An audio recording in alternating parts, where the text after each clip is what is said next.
Nickelodeon. It was the network for kids back in the 1990s. Everybody watched it. Kids, young adults, some even older than that. They had a great balance of cartoons and live action, but it seems nowadays they more tailor to the young adult audience rather than kids with the live action shows and less cartoons. But you know, what were the great shows of the 90s? That's what we're here to discuss today. Before we continue, I want to say this is not a definitive list. Remember, this is all opinion based.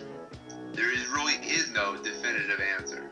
But we think that because we all grew up in the 90s, this would be a good video to make, a well-balanced video and a good opinion. So this is our 90s shows of the top 10. So sit back, relax, crack open an orange soda, and this is our top 10 list of the 90s Nick shows that we love the most. Before we continue, we all want to introduce ourselves. So I'll go first. My name is Andrew. My name is Brandon. And my name is Mike. And without further ado, here's our list for the top 10 90s Nick shows.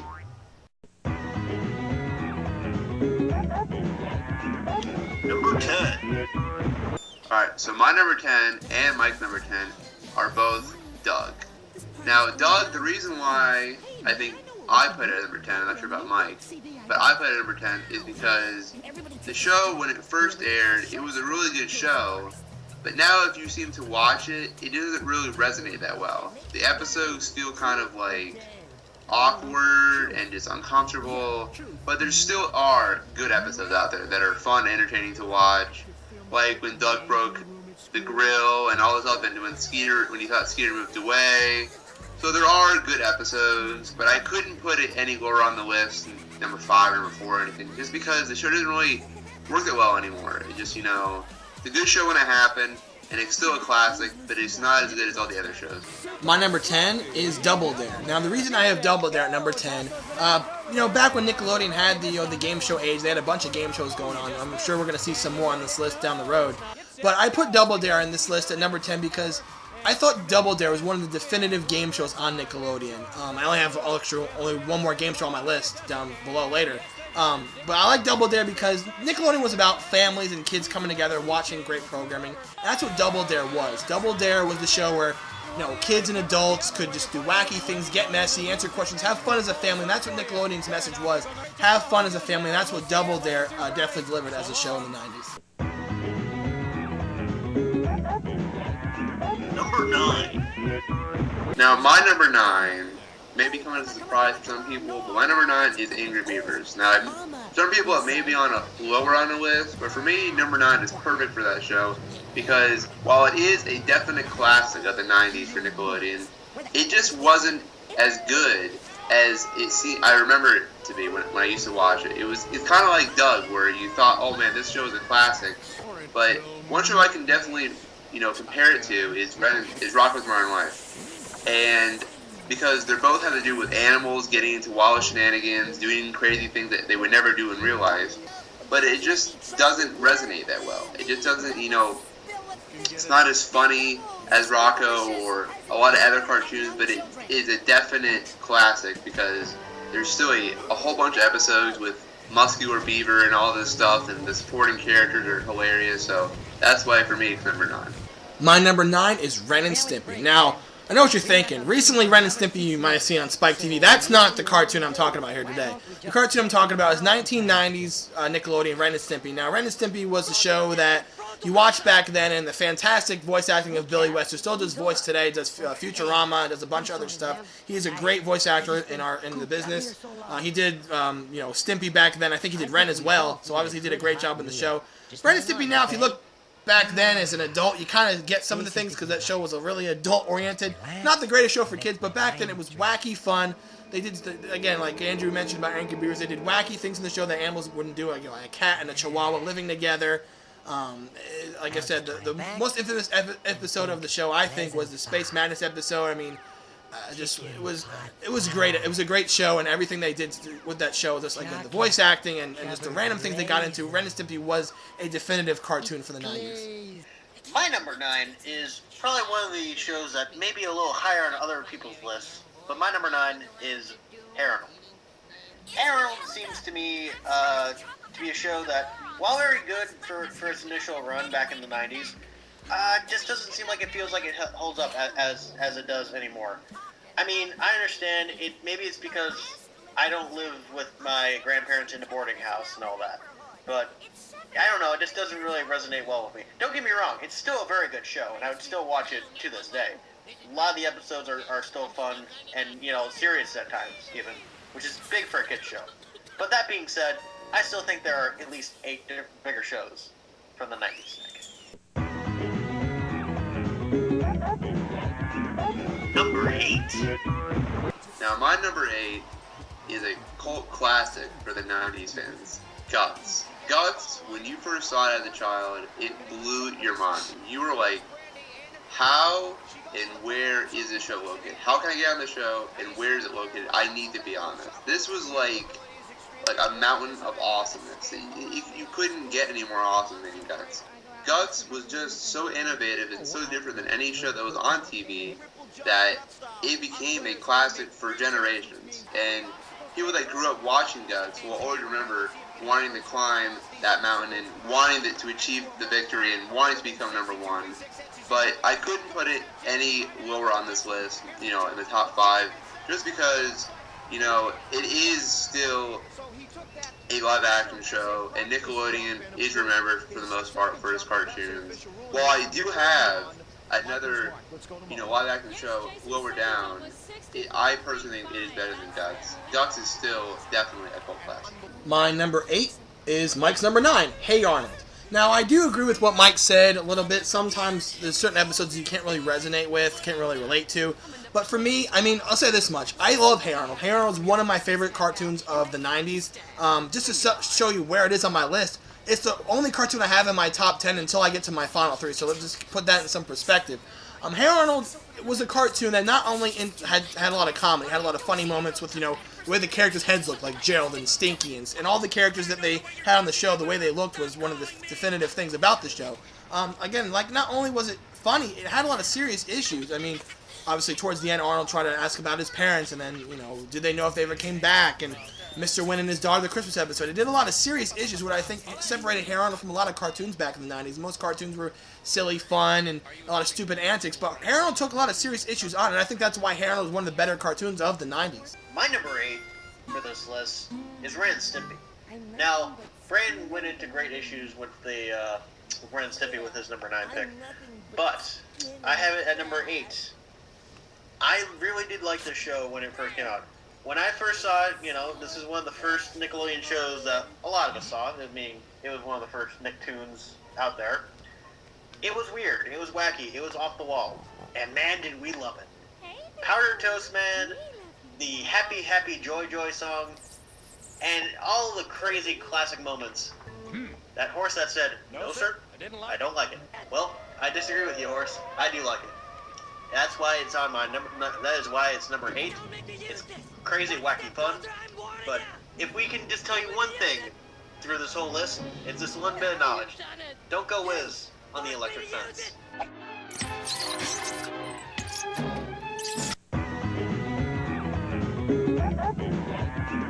Number 7.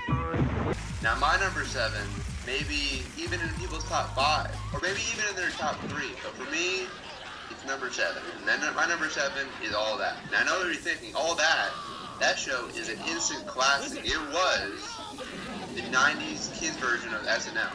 But if you were to watch it nowadays, like I have on 90s or All That, the show resonates and just comes off terribly.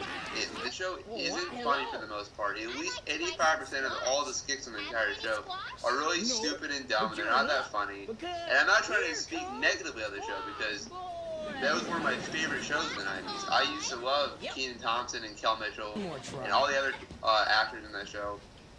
But it really, honestly, I have to be honest, the show just does not come off that well. And the show is silly and dumb and, just off the wall. But not really in the best way you would think. But even after saying all that, the show, from my opinion, has to be on people's list. Because it is a classic, and it is All That. And that's why it's number 7 on my list. Number 7 for me is The Adventures of Pete and Pete.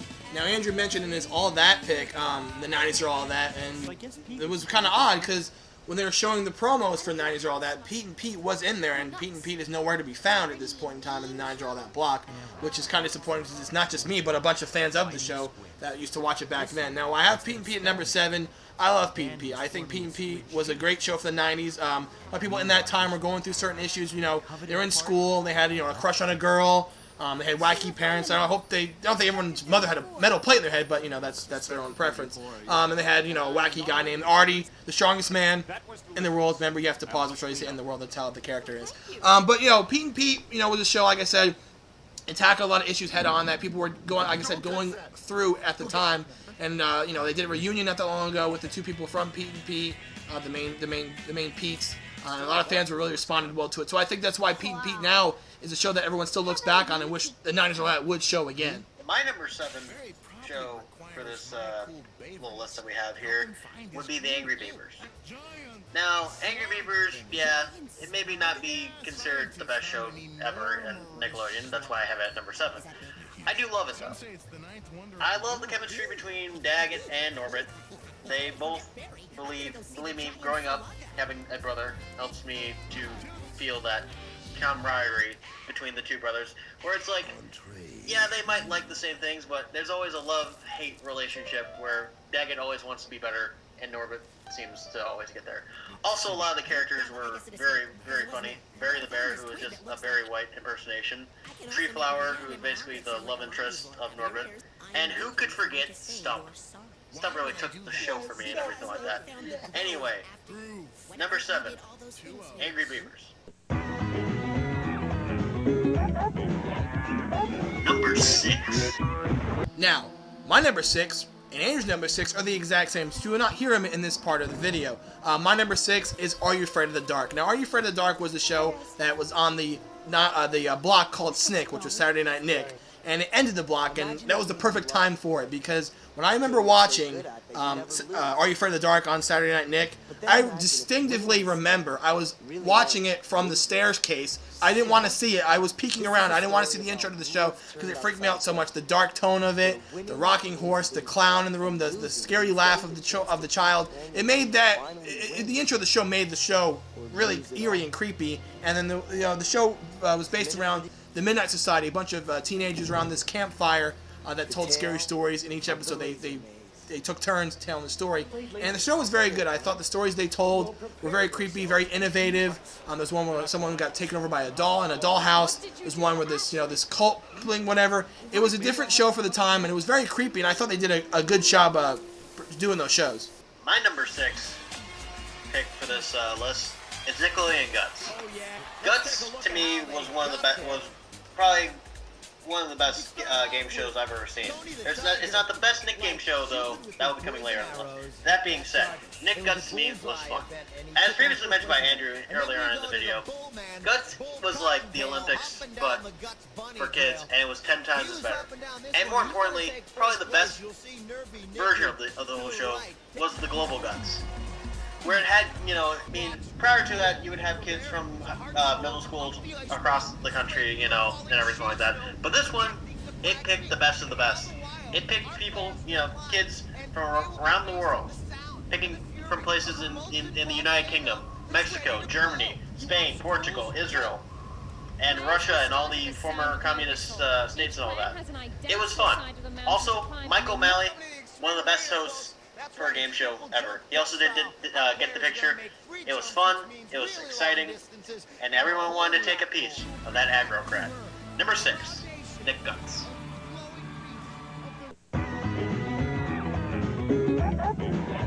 Number 5. Now, me and Brandon, number 5, are the exact same thing. Our number 5 is the show Kenan and Kel. Now, you're thinking, how could you put Kenan and Kel lower on the list than all that? All that number 7, Kenan and Kel number 5. Well, for me personally, Kenan and Kel still holds its own, way better than all that. While all that is still a classic show, Kenan and Kel for me was a better acted show. It was better paced. It was just for me personally, a better all-around show nowadays. So that's why it is 2 points lower than all that. The show is great. Kenan Thompson and Kel Mitchell work amazing. They're probably right there with two of the greatest duos ever in TV Nickelodeon history, if not the greatest. And there's just some classic episodes like climbing the tower, and the orange soda. How could you forget orange soda? And they're Keenan's boss. There's just a lot. The family, Keenan's family, they're all great. So that's why for me, Keenan and Kel is number 5. My number 5 for this list is Rocko's Modern Life. Rocko's Modern Life is a traditional fish out of water story, or in this case, wallaby out of the wilderness story. Take Rocko, your average run-of-the-mill wallaby from Australia, put him in a town, and let everything else continue. Complete with his friends, a giant cow named Heifer, who was raised by wolves, ironic, and Silver Turtle, who, if you're a geek or a nerd, you would understand. You know a Silver Turtle. Top it off with the crazy neighbors of Mr. and Mrs. Bighead. Rocko's Modern Life proved to be one of the classic shows of the 90s mix. To play off that surrealness of Ren and Stimpy, but be able to do it in a much more subtle way instead of just being like, oh wow, we're going crazy on that. It's, believe me, there were a lot of jokes that went over our heads as kids. I mean, believe me, who thought that, Rocko as a sex phone operator was crazy. Oh baby, indeed. Rocko's number 5. Number 4. Alright, my number 4 is Mike's number 5. My number 4 is Rocko's Modern Life. And I would have to completely agree with Mike. This show is just done so well. It's not rushed. The characters are hilarious. The show holds up great. I even just recently bought it, the complete series on Blu-ray, not Blu-ray, on DVD, which you can buy right now. And the show is just fantastically done. The art style is great. The voice acting is top-notch.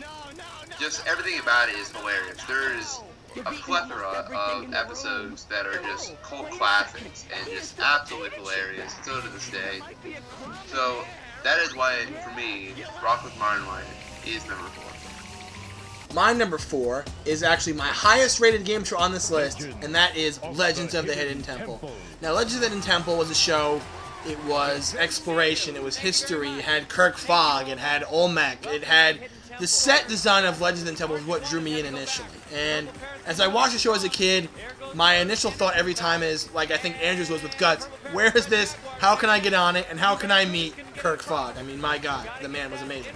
But anyway, Legends of the Temple was a show, like I said, it had a lot of, it was like, a lot of physical activity stuff, plus historical events that Kirk Fogg would ask questions about, and that's how the teams would move on to play the Temple games, and they would get a pendant of life and go into the Temple zone and try to find the prize out before they get, captured by the Temple guards.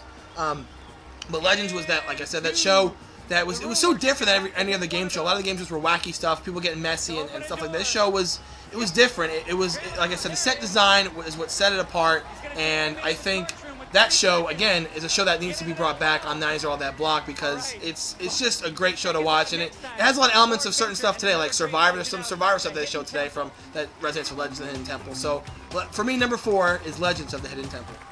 My number 4 could come as a surprise to a lot of people. My number 4 is Kablam. Now, Kablam was one of those shows that wasn't afraid to be different. It was kind of a variety show of sorts, with each show getting presented through comic-style pages through the host, Henry and June.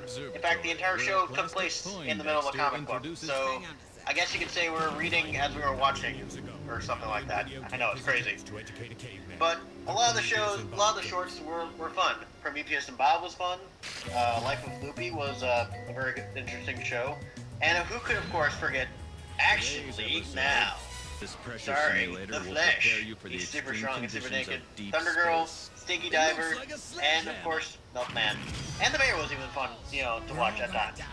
All in all, this show, I feel, is a little bit underrated, mainly because it came kind of late in the Nickelodeon run.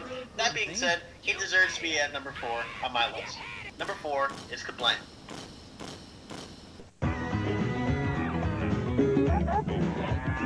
Number 3.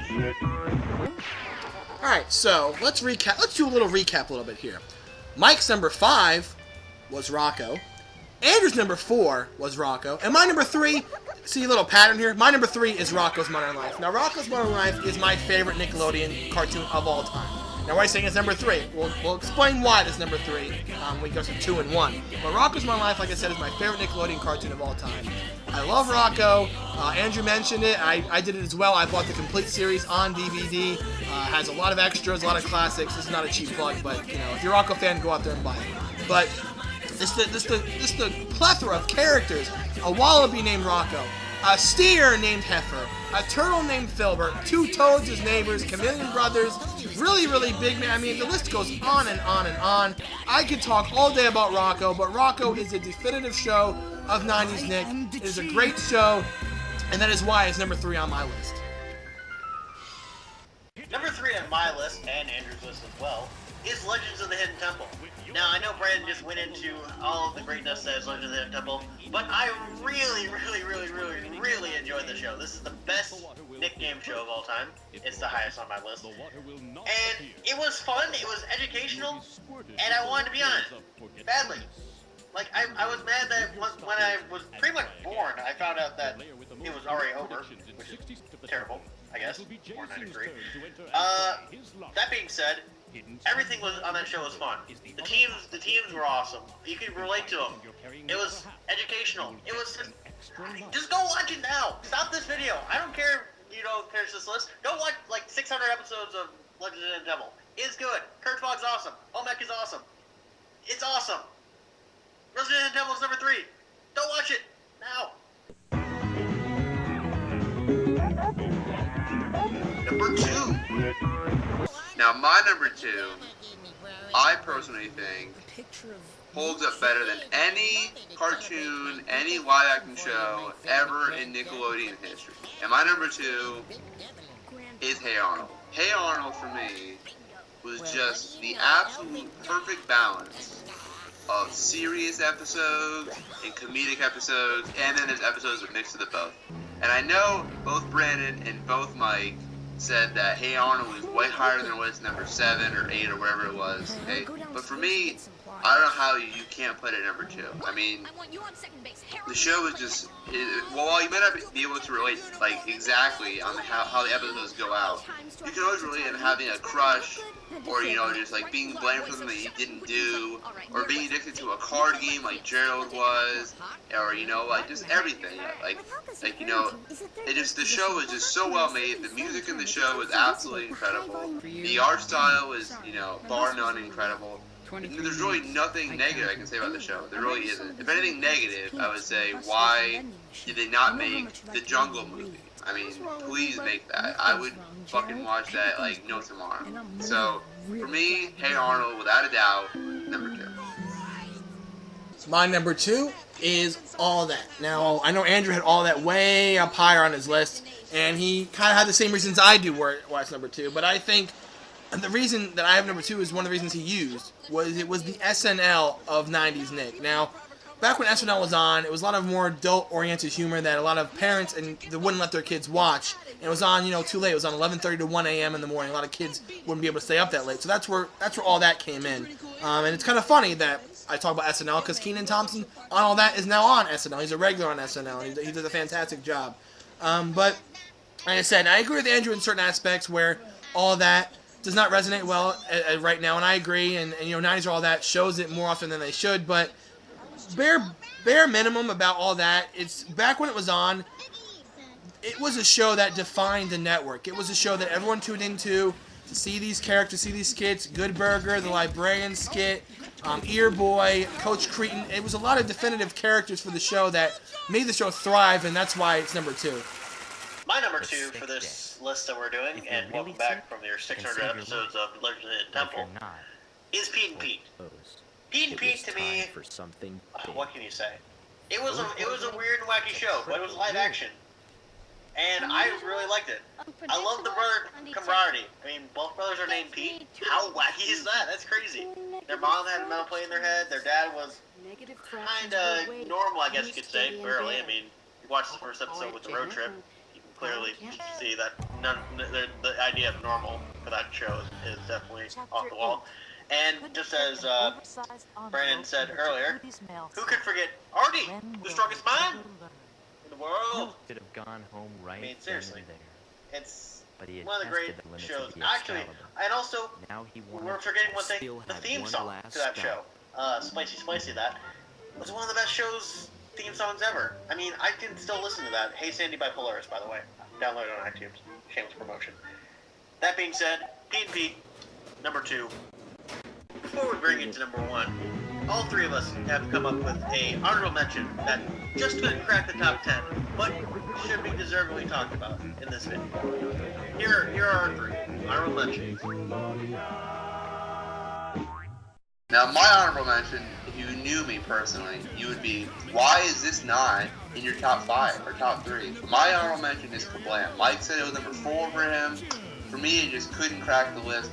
But for me personally, it is the most underrated show in the history of cartoons. I mean, the show was so different and so unique than anything on TV. It was a bunch of shorts together. Harry and June were just great together. The comic strip idea, the art style, Bigfoot was just absolutely hilarious. The show is just so different and so unique. The Action League now and Prometheus and Bob and just all the other shorts were just great. They still hold up today, and I wish so bad that 90s or all that would show Kablam, and it's probably just a miracle if it ever does happen. But for me, that makes me so happy. But for me, my honorable mention has to be, without a doubt, Kablam. Now, my honorable mention, and if you know me personally, I don't know if I would put this in my top 10, but definitely I think it needs to be talked about. I'm huge into games, and that's why my honorable mention is Nick Arcade. Now, Nick Arcade was a very quirky show. Phil Moore, one of the weirdest hosts I remember in Nickelodeon. I mean, he sang the theme song, and he was always singing things. But I put Nick Arcade in here because I think back then, video games were still a new thing to kids. They were still getting into video games. Video games were very new to them. And this show kind of introduced it in a very good way. I think, you know, not just the games they were presented with, you know, to get points on the board, but, you know, the video challenges. They had games exclusively from companies. They had, like, Sonic and you know, different games from different studios that they were allowed to use for that show. So it kind of put the games on the map, which helped, you know, the game studios promote their game, which, you know, was good for them at the time.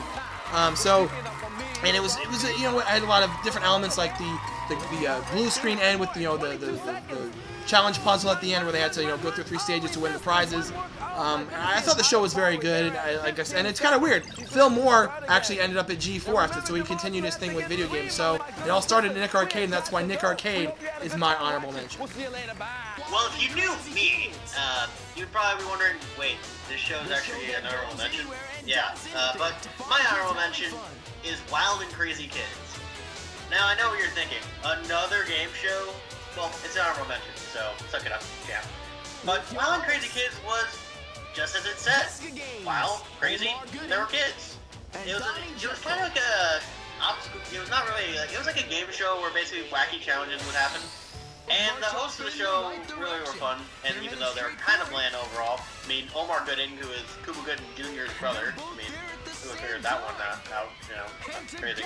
Donnie Jeffcoat and Annette Chavez and Jessica Gaines in the season 2 and 3 and everything like that. And it was so popular, you know, that eventually it had a revival in the early 2000s, which, let's not speak of it ever again. That being said, Wild and Crazy Kids was just known for being messy, wild. It was like the outdoor version of Double Dare, and it was fun. That's why it is my honorable mention. Number 1. Now, we've gone through 9 picks and an honorable mention. What's left? Number 1. Now, I think I speak for everybody that everyone's number 1 has to be Rugrats. My number 1 is Rugrats. Andrew, is your number 1 Rugrats? Absolutely. And Mike, your number 1 has to be Rugrats too, right? Well, wait a second, guys. Hear me out. What I have for my number 1 is what could be the most underrated show of all time. I have Animorphs as my number 1. Now, yes, Animals. Now, I know what you're thinking. A show about where kids, you know, change into animals and they go around having adventures. And I know, right? But everyone read the books and everything like that. It was always so fun. It was awesome. It was, I can't even put this up. No, it's obviously Rugrats. Come on, guys. And I wasn't fooling anyone. I think it would be for everyone here that how could number one not be Rugrats? I mean, Rugrats set the tone and set the bar for so many levels, for Cartoon Network, for Disney Channel, for Nickelodeon, obviously. I mean, the show was so huge. It had its own feature-length movie. I mean, it was just so huge, so much merchandise, so many seasons, so many episodes. The show was so big, it even had a spin-off of All Grown Up. Well, that might have been that good. The show is 100% absolutely a cult classic. The show holds up today. The show held up when it first aired. And the show is just, you know, probably next to SpongeBob, the most popular show in the history of cartoons. So that is why, for me, for Brandon, and for Mike, That's me. we can all say Rugrats is, without a doubt, the number one 90s Nick show, and possibly the best Nickelodeon show ever. Yeah, I mean, I don't think I can really say anything that Andrew didn't say, but, I mean, pretty much, no one knew about Nickelodeon, really, until Rugrats hit the scene. I mean, Rugrats put Nickelodeon on the map, and it made Nickelodeon a household name. It put Nickelodeon in everyone's household because of Rugrats, and between the movies and the video games and all the merchandise, Rugrats defined an era, and that's why it is my number one. I mean, I really don't have to go into it if I really don't want to, but because I guess we still have a little thing to pull out, you know, with this. Rugrats, what hasn't been said, it's fun, it was entertaining, and everyone could relate. I mean, when you were a kid, you know, like basically ages birth to like 2, you were always getting into adventures and everything like that. And every moderately mundane thing became an adventure. And that's what that show captured, you know. It was awesome, it was fun, it was entertaining, and the characters were awesome too. It was one of the perfect shows for growing up as a kid. It was a show that you always were like, if there was a new episode, you would always watch it. It was fun, it was entertaining, and it's definitely not Animorphs. That is why, without a doubt, our definitive number one for these lists is Rugrats. Yeah.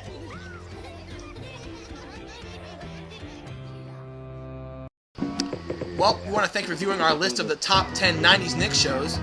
Don't forget to leave a comment, like, and subscribe. Leave a comment below. Let us know what your favorite Nick shows were. And thank you for watching. See you next time.